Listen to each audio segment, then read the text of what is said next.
Hi, gorgeous. Hi. How are you? I'm good. Big questions, small talks, episode 1. Here we are. Here we are. Do you want to introduce yourself, Devon? Yeah. Hi, everyone. I'm Devon. Last name Belter. My dad always used to say it was like belt like the wear that you wear on your pants. So I feel like that's like what I always think of when I say my name. But I'm Devon Belter. Great to meet you all. I love that. I'm Yasmin. We are going to deep dive into ourselves in a bit. But for our first episode and first question that we are answering is why are we doing this? It is a great question. Why are we doing this? I feel like it's one of those things where I don't know if you feel like this, but like no one would be surprised that we're here. No one is surprised. Yeah. A lot of people already know, and no one is surprised. There's no shock on anyone's face. No one flinched. Yeah, I was really looking for like attention and a reaction, and everyone was just like, great. Yeah, no one flinched. It was the most anticlimactic reveal surprise telling of our friends. Yeah. But I think that we do want to explain why we're doing this. And first and foremost, Devon and I have known each other for probably, 5 years now? Yeah, I'd say like 5-ish years. And we met working at Playboy. ... Which is going to be an episode all in itself. For down the line, for who continues to watch. And we have been very close, work wives, best friends ever since. And, you know, everyone does have a podcast, but I truly do feel like we're absolutely fucking hilarious. We are. And I do feel like people need to get in on our conversations because I do genuinely, like, apart from laugh, I do learn so much from them. I think, too, what's interesting is how we met is like unlike like most situations, like being in corporate America, but specifically working with Playboy. And I think like we're at a time where like we live these like really interesting lives, but at the same time we're like contributing every single day, like not working to the economy. We are contributing to the economy. Out here, yeah, we're not influencers, that's for sure. We just got rejected actually from a podcast studio space because we're not influencers. I went crazy. Devon went crazy. My blood boiled. I feel like I have the longest bandwidth, and then like once it gets caught or like it gets like yeah, that's a good intro to you. But nevertheless, I think we should also explain, apart from us being friends, the deeper sort of calling as to why we are doing this. Would you like to explain? Yeah. I think what really like brings me to this space is, I mean, I grew up in Pasadena, which is super suburban. We like to call it the dirty Dina, but it's like the most like gorgeous place to grow up as a kid, and I feel really lucky. But because of that being like my community, everyone that I know is like married and has kids. And I think like for me, all of my community thinks I'm like so crazy and so wild that I've chosen to not do that yet. Mm-hmm. And I think for me, like I've always felt like my life is like a series of different waves, and like I'm just like riding different tides until I find my place and I feel settled. And I think like because of that, my experiences are very different than like a lot of people. Yeah. And I think what's cool is like through that, there's also like lonely times and really dark times, but I always try to find a laugh and like bring humor to it and figure it out. And so I think for me, this is like an outlet to kind of share my experiences to anybody who can relate, but to always have like a thread line of like having a laugh. Yeah, and I do what you're saying to your point that you do feel, I mean, I think everyone on earth could say I feel different. Like everyone is different but the same at the same time. Like we truly are the same as 8 billion people, but also very different. And I will say the one thing about you that I'm very attracted to, by the way, we're not married or anything.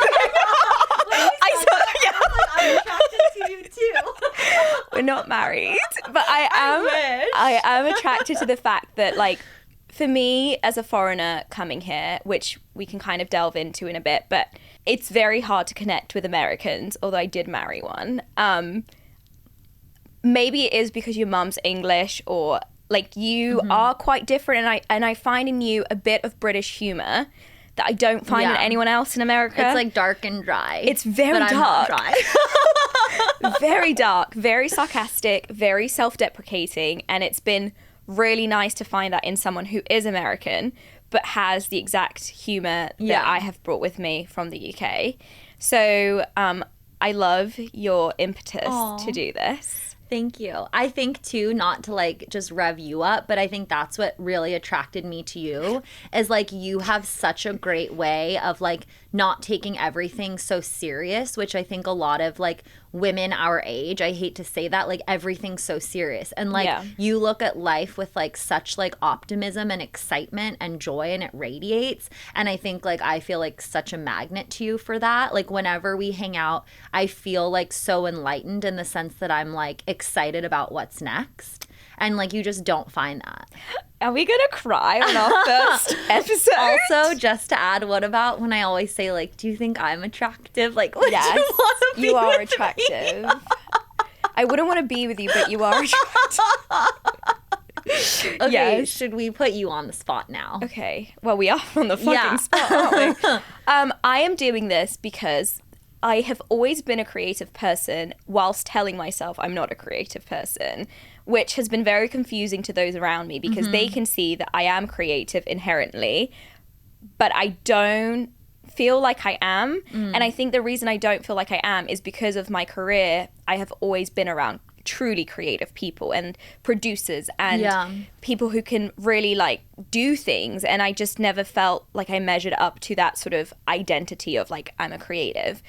Nevertheless, like I have worked in the creative industry for 10 years now, and you know, specifically with talent and influencers and producing things, and I thought, you know, this is probably the time in my life, in my career, where I'm kind of ready to do something creative for myself rather than someone else. And I always think about this, but if I think to myself what has been the moment in my life that I've been most proud of was when I was 18. I produced and directed a musical. So cool. It was a rendition of a musical called Spring Awakening, which is, if anyone hasn't watched, is the best musical on earth. And I was 18 and fearless, and I didn't have that many responsibilities. I was like a little dreamer, and I just wanted to do this really cool thing. And it's so weird to me that the one thing I've done in life that I'm most proud of was when I was 18, because you'd think, you know, you keep adding on. And I think I just got busy with life and making money and having a career and doing other things I love. But I kind of forgot that I can just go out there and make something for myself. And do something yourself. Well, I think we both have that similarity in our careers where we're always like firing everybody else up.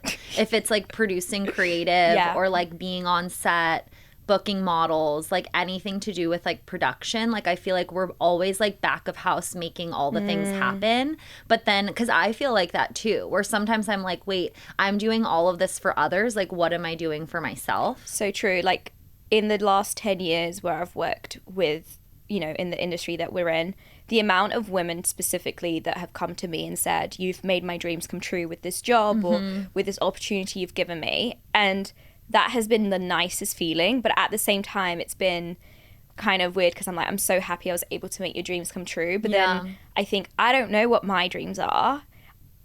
I haven't made them come true because I don't know what they are. But I feel being really intentional with yourself, and I've come to now at 30 realize I am a creative person and I can step into that identity a bit more and create something for myself like I did at 18. I think I'm stepping in the right way of making whatever dreams come true. Yeah.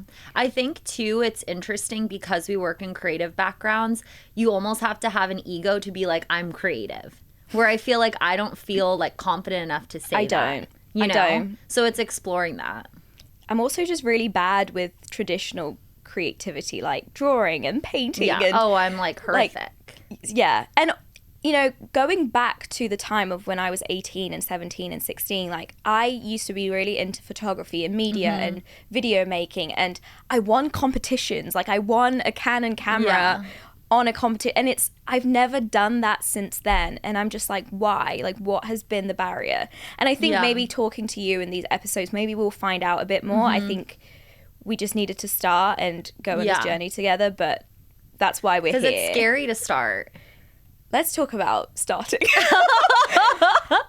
So to give everyone the timeline of us starting, we we have been talking about a podcast for probably since we've known each other, which has been, 5 years? 5 years. We wanted to start a podcast together when we worked at Playboy. Yeah, because we would basically have the craziest conversations. Yes. And I feel like Playboy especially, I am down for all the things. And so things that most people would think are weird, I just don't think are weird. I am like, nope, I'm unfazed. And like, I think that goes back to the long bandwidth. But like when we were at Playboy and we were living life there and like kind of growing, what we were experiencing and how that like affects like your daily life. Like I was like, this needs to be a podcast. Yeah. 100%. And I think we even tried to get the grown-ups to let us do it. No, we did. That's a memory unlock. And they kept being like, great, we should find... I was like, yes. And they were like, great, we should find really good talent to host. And we were like, oh, we're the talent. We're famous. It's us. We're the good talent. But that didn't materialize. And honestly, thank God, because as you'll find out in later episodes... Praying. It's better off this way. And then I think it was over a year ago, I was thinking about doing a podcast on my own, and you kept hinting like... Yeah, I was like, oh, let's do it together. Want to do it together? And I was like, of course, like, obviously, yes. And doing it with someone is nicer. And I think also I'm not that funny by myself. Yes, you are. I need someone to be funny with. We're funny together. We're funny together. The ultimate duo.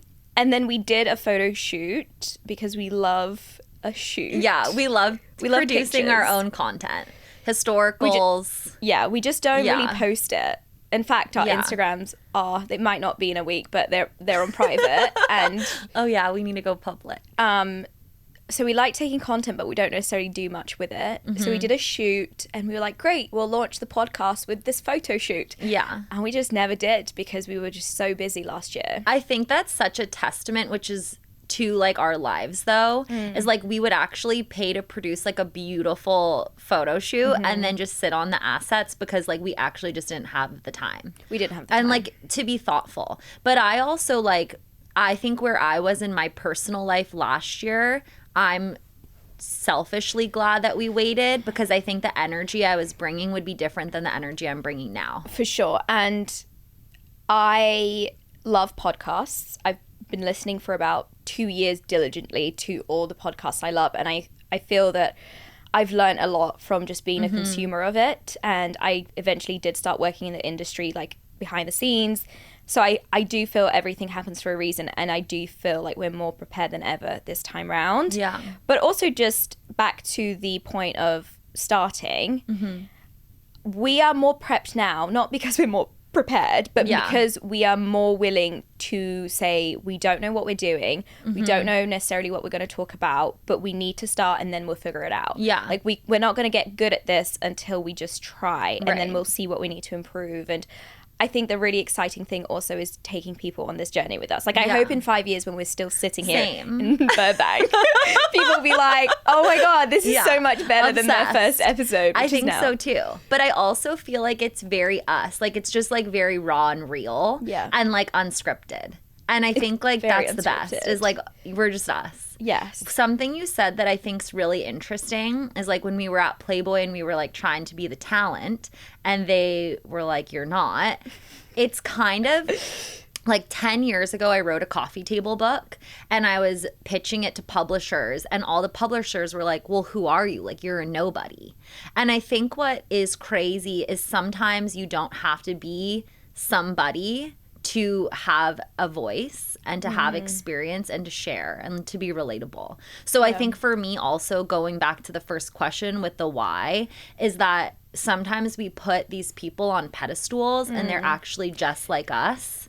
But one thing I will say though, I think why we haven't loved getting into these experiences where people don't believe in us is that we are two people in our industry and in our careers that we have believed people who are nobodies. And so true. We have given people experiences to like show us what they can do, and many times. Wow, that is the unlock because you're so right. So I think when it happens to us and we're like, wow, like, you know, why? We discovered your ass. It's facts, though. Yeah, I think by nature we love... I mean, my whole role at Playboy was to discover, you know, new playmates, new models, new women, and they weren't influencers. They weren't, you know, they were just normal women. And so, and in other sort of facets of my career too, like I actually really enjoy more like building up people and getting them to the point where they are.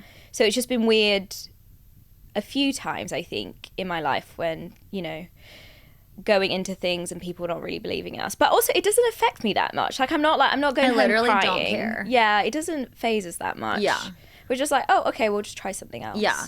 Also, it's like with this, I don't know if you were thinking about it, I literally don't care if people talk shit. I don't know if it's something you've thought about. I mean, what are they going to say? That's bad. Yeah, just that we're like gorgeous. Yeah. Like I can't think of any judgment that we'd receive. Like just that we're like hot and perfect. Yeah, and smart. We're funny, hot, perfect, smart, interesting. I can't see any judgment our way. Yeah. So, okay, you've briefly mentioned that you're from the Dina, the dirty Dina, the Pasadena, which is so foreign to me because I am foreign and I didn't grow up in the States. I kind of want to touch on how the heck we are best friends when, yes, we're similar. Like we have similar anxious attachment styles, which will go on. So anxious, which will go on at a later date. But what do you think are like our biggest and best similarities and differences that make us glue to each other? I love that. I think, well, so how we met, I think, is really interesting. We trauma bonded. Yeah, we totally trauma bonded. So I feel like our similarities is ability to not judge each other. Like you're someone I know that I can talk to about the same thing and like you have a listening ear and there's nothing I could say that you would judge me for. So I feel like we're very similar in that way because you could come to me with anything and I'd be like, how do we solve this? Yeah. And, you know, which is rare. We have said the most unhinged shit to each other. Unhinged. And like I'm a psycho. Same. Like we have been unhinged and I know that Devon won't judge me for it and vice versa. Which at times is a little dangerous because I do feel like we are the blind leading the blind. It is actually blind mice. Yeah, like I don't think we give each other the best advice because we are too similar in our like craziness. But I also think that our differences, whether that's like cultural, like you grew up here and I didn't, you know, I come from Brazil, grew up in England, your mum's English. So like there's still a bit of you that is like me, but not completely. Yeah. I think I'm more of like a homebody. Yeah. And like a bit of a grandma. Yeah. In the sense you go to that, bed. like, Devon goes to bed at 8 p.m. And the thing is, people think I'm a party girl. And I'm like, I don't know why you everyone are, thinks though, but this. Once a month, Devon will unleash. But day to day, you go to bed at 8 p.m. Yeah. And you also have like amazing spontaneity that I don't crave. So like you have like wanderlust where I feel like, no, that's a good thing. But that is just how we're different. Because like you want to like explore cultures culture and like experience and travel because I think it gives you energy, where I am much more homebody and I feel like I could stay in like my little community. Yeah, like if somebody gave us $10,000 each, I would go book a flight to like Vietnam, Cambodia, Laos. Yeah. And like go travel. And I think you'd buy like a really nice Chanel bag. Thinking that in my head. I was like, I'd find like a really cool like archival piece. So spot on. And then like take cute pictures. Yeah. And I would like take nudes and send them to you. Yes. So there's where we differ. Yeah. I definitely feel like my biggest love in life is traveling, which contradicts obviously my career and, you know, which is hard because I feel like my passion isn't conducive to making money unless I was like a travel blogger or a travel agent or something. But I also don't want to make my biggest passion in life my job. So that makes it hard with also, you know, the opportunity cost of doing something creative or starting a business or doing something for yourself where you're like, do I invest in myself for like my career or do I actually, you know, all everything I make from, you know, working, do I put it into fun and living life and doing the things I really enjoy? Whether that's traveling, or for someone else that might be playing in a sports team, or I don't know, whatever hobby is expensive and they might do. I feel really envious, though, that you are that way. Like, I wish I had that quality. Yeah, I love it, obviously. Otherwise, I wouldn't do it. But at the same time, you know, I always say this to people, because if you look at my Instagram, well, you can't because it's private, but maybe it will be soon public.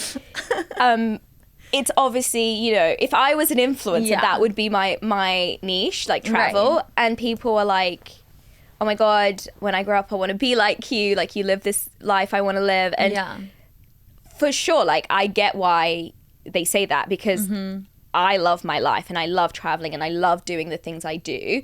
But I think what people don't realize is there's opportunity costs, and there is, you know, things I have lost by doing that. Like, I've moved around my whole life. Well, no one talks about it, too. No one talks about it. And at first, that wasn't my choice. It was my parents who moved me around. And now it is my choice. And no one talks about how I have purposely, you know, lost things in my life. And a lot of it is my childhood friends. You know, we're still so close, but I don't get to hang out with them on the weekend. I don't get to see them get married and have babies, you know, up front. And creating a community, like creating roots, I really crave those things, but I can't have that because I've chosen something else. Do you feel like it's hard to feel satiated? Because, like, I just asked that. It's so interesting you say that, because growing up, people always called me insatiable. And I am trying. I've read so many books, and one book that I read recently, Geeky Yasmin, is coming out. It's called 4,000 Weeks by Oliver Burkeman, and it really talks a lot about being in the present and being mindful of where you are in life, what you have. I'm very, very good at being appreciative and being in the moment and being thankful for the things I do have, that I don't ponder too much on the things I'm, like, losing out on. Especially because if I truly was worried about that, I would do those other things. Like, I would go set up roots, you know, buy a house next to my friends and create the life that I maybe didn't grow up with because I moved around a lot. But I'm intentionally choosing not to do that because I feel the things I get from this wanderlust and nomadic lifestyle. I mean, it's not that nomadic. Like, I'm in California, Hawaii, like, I do travel often, but yeah, there's a pros and cons, and I think people need to realize every choice has an opportunity cost, but also you have to be true to yourself, you know? I feel like I think with my, like, kind of family, like, my mom didn't work and she was like a stay-at-home mom, and so I always thought, like, I have to have an amazing job. My career is so important because, like, I need to prove to everyone that, like, I can do this. So I think I've been really, really career driven for my whole life. Like, that's what I've just always thought. And when I was a little girl, like, I never acted like a little kid. Like, I always had jobs and, like, I was always hustling and, like, trying to make money. And I think I feel now very, like, unsatiated. And I feel very bored. Because I think it's, like, I've kind of, like, reached this part of my life and my career where I'm like, oh, I did this. But then I'm, like, looking around and I'm like, oh, like, do you just keep going, or, like, do you pivot? Well, it's actually a big question in kind of literature and media right now, where it's, you know, especially with a lot of the male podcasts I listen to, one topic of interest that everyone seems to be talking about is how you should spend your 20s and 30s. Because one way is hustling really, really fucking hard in your 20s and your 30s so that you can have a really nice 40s with family and retirement thereafter, right? Yeah. And then the other view is have a life of balance where you're not going 100%, you're maybe going at like 60, 70. You're giving yourself fun, you're giving yourself grace to take 3 vacations a year. You're giving yourself grace to not, you know, hustle to the point of death. And I think it's different for everyone. I definitely have read some research where it's easier for males to pick route 1 because they're not fighting against the biological clock of, oh, I have to have kids soon and all that. I am definitely a route 2 gal. Like, I have no interest in hustling my ass off for a future that I don't know if exists. Like, I don't know if I'll be alive tomorrow.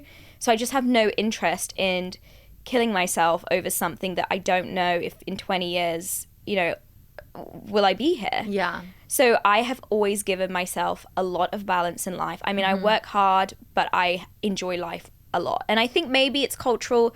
Brazilians are one of the happiest nations in the world. We know how to have fun. And actually, I read a recent study that, third world countries, the people are actually more preoccupied with being happy and having fun because they are, in a lower economic status country anyway. So they don't have that like pressure to earn so much money anyway. I love that because I felt that was my upbringing. Like I was just always around so much happiness and fun that's what I wanted for my life. I love that. And I really have viewed, as much as I love my jobs and career, I have always viewed it as a means to an end. Like my career has not been my life. Yeah. Which has given me a lot of fulfillment. Honestly, the other day someone asked me, out of 10, how happy are you? And I was like, I think 10. Or 9.5. I'm very happy and fulfilled. And I can't think of one thing I would change about my life except from actually like starting this podcast was the missing link because I really wanted a creative outlet.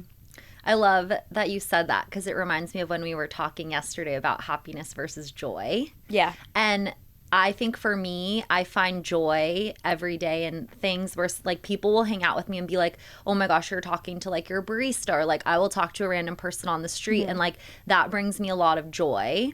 But I think I feel like my happiness day to day, I don't know like how I would answer that, which is like really dark. We'll unpack that as we go on. But I think that this podcast is going to really like boost my dopamine. Well, to that point, joy and happiness and all that, we spoke about a little bit about what I'm like in terms of how I view my career and my biggest hobby and passion in life, which is traveling. What are your hobbies, Devon Belter? It is such a good question. You can't say Instagram. Yeah, I was going to say like, let's see. I think something I've gotten really into lately is just like going on walks with people and like putting our phones down and like taking time to get to know people from just like different parts of life. So I'd say like a hobby of mine is like connecting with people in like ways that are like unexpected. I think for me, like I've always like enjoyed having like this like really like diverse group of people and like getting to know them, and that brings me energy. So like I don't know if I'd say that's a hobby, but like that's something that I feel like I like to do with my spare time. So go on. What are your hobbies? Traveling and being with my wife. Gorge. And when I was younger, I had a lot of creative hobbies. I loved photography and I loved making videos. And I really should have, I think I don't have many regrets in life, but if there's one kind of regret that I do have is just sticking to making content when I was a bit younger. I remember when I was 20 on my year abroad to Australia, I remember my mum being like, you need to document everything, put it on YouTube, create a blog. And I kind of would start, I had a URL, I had a website. Yeah. I started making blogs, but I never stuck with it. And it, these things do take consistency. Yeah. That is my one regret, is not sticking to my creative path and just really doing it for the fun and the love of it. I think I just got so distracted with career and making money that I didn't give myself the belief or time or effort into just sticking to my creative path. So those were my hobbies then, and maybe there's a time or a day where we're getting back to it now by doing this. So I would say, hanging out with the people I love. I'm such a family person, and I think you are too, which I love. So maybe that's family-centric. I am obsessed with my family. If my parents lived in a place that I live, I would live with them. And I would bring my wife with me and we'd make a commune. Yeah. I obviously do understand people that don't have that relationship with their parents, but the people that do have a good relationship but still see their parents only once a year, I'm like, I don't get it. I talk to my mom 5 times a day. Same. I ring my mother. Can't stop. Won't stop. Also, everyone listening, we are doing at some point when we can get them both here, we're definitely going to do a mother's episode. The MILFs, where we will interview them and they can dish all the shit. I love that. My mom's so savage too. I love. She'll go in. She'll go in on you. Your mother is. I'm scared. Brutal. She's brutal. I can't wait for the mother's episode. Tune in when we do that one. So I'm a huge family person. I would live with them if I could. So Although I can't do that, I do see them probably like once a month. I try and do. You do a really good job. Well, because it's so important to you. So important to me, and I'm really glad I've also found a partner and a wife that also has that same. I think in partners, that's also like a big thing that you need to kind of match on, is how they view family and what they want for their family, and you know, your nuclear family. Isn't today your anniversary? 2 days ago. Oh shit. That would be. Also, gosh, such a good story. I know. That's why I was like, I feel like you should share a little bit of that. We've got 6 minutes for this one. I think you take the seat, baby. You're in it already. No. It's a long story. Okay. We'll do this in a later episode, guys. Okay. We'll tell our craziest love stories. Oh, and my God. I do think that my wife and I meeting was one of the craziest stories of my life, and truly a testament to serendipity and kismet. It really is. It was crazy. It's like a buckle up, like put your seatbelt on kind of story. So again, we're just going to keep everyone on their seats for all these things we want to talk about. We love to do a little teaser. This is just an intro episode. Get to know us. Why the fuck are we here? What are our hobbies? I can't think of any other. I mean, I just like, honestly, somebody texted me after my birthday. One of my good friends, Brie, shout out to Brie. She texted me saying, because I went to Hawaii after my birthday, and I was just with family there and didn't post anything. But I did post one thing, which was I was like barefoot in a cafe in my bikini, and I thought, God, this is like truly good. What I like. I feel most me in those types of environments where I'm like barefoot in my bikini, and I think it's a testament to the Rio beach girl in me, because I did grow up in the beach in Rio. And my friend Brie, who had just obviously been to my party, which was a glamorous Hollywood Hills house affair, so everyone dressed up, she's like, I really don't understand you, because you are someone with like chameleon, like you can do all these different lives, but you're one person, and you're the best beach girl I know, but you're also the best sort of career London girl that I know, and then you're also the best like Hollywood glam girl I know. And I honestly do feel that way, and I don't know if I've met a lot of people like me where I am a chameleon and I feel truly at home in like 10 different lifestyles. So that said, I've done it all. Like, I've been a career boss bitch in London, and I've been a beach girl in Australia, and I've been a beach girl in Hawaii, which is very different. And I've been this like LA creative, which kind of is the phase of life I'm in now. And I think the common thread in all of those is I truly do think that I feel most me when I could be anywhere, but I do love nature, and I do love seeing the ocean, and I do love being in the sun, which is why I had to kind of leave the UK. So I think I have to accept that no matter what I'm doing in life, I do feel like I'm an outdoorsy gal, and that is like my main hobby, is just to be outside. I feel like if I could be my happiest, it'd probably be like listening to like really ratchet hip hop music, like dropping it low and like whipping my hair. That's when I think I feel like the most myself. That's actually insane.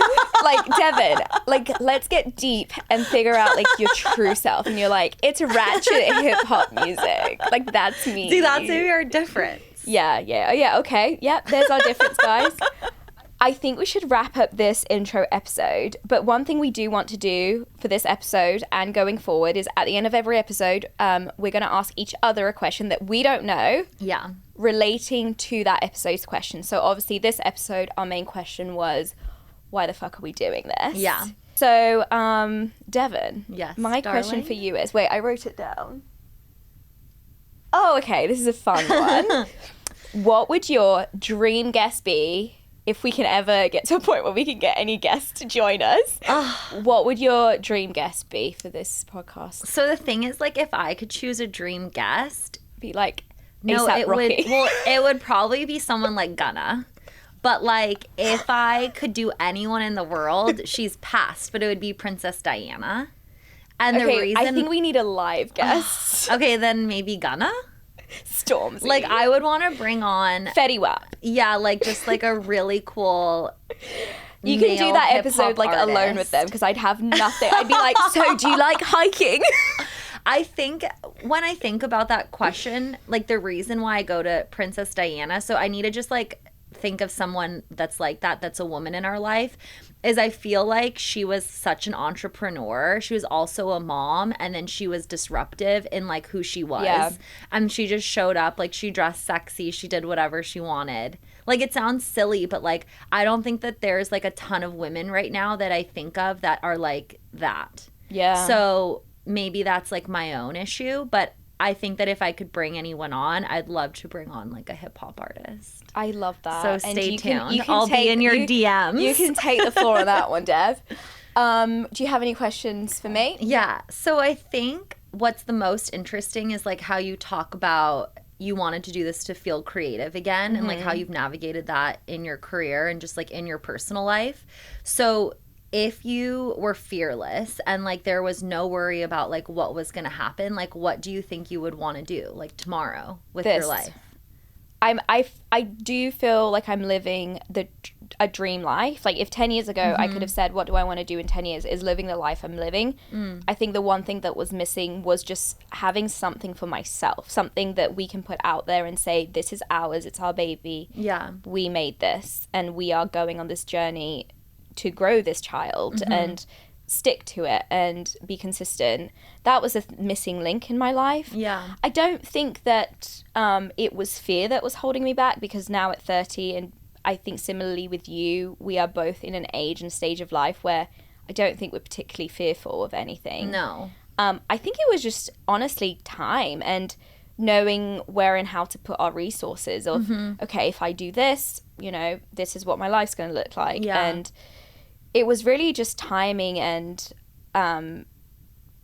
you know, not really knowing how to juggle things. But I think now it's the perfect time, and I think we feel more prepared than ever. Yeah. And yeah, this trumps kind of anything else going on. But I do feel like I'm living my dream life. I don't have any complaints or concerns. Hell yeah. Okay, thanks, baby. Okay, big questions, small talks, episode 1. Bye. Dunzo. Yay.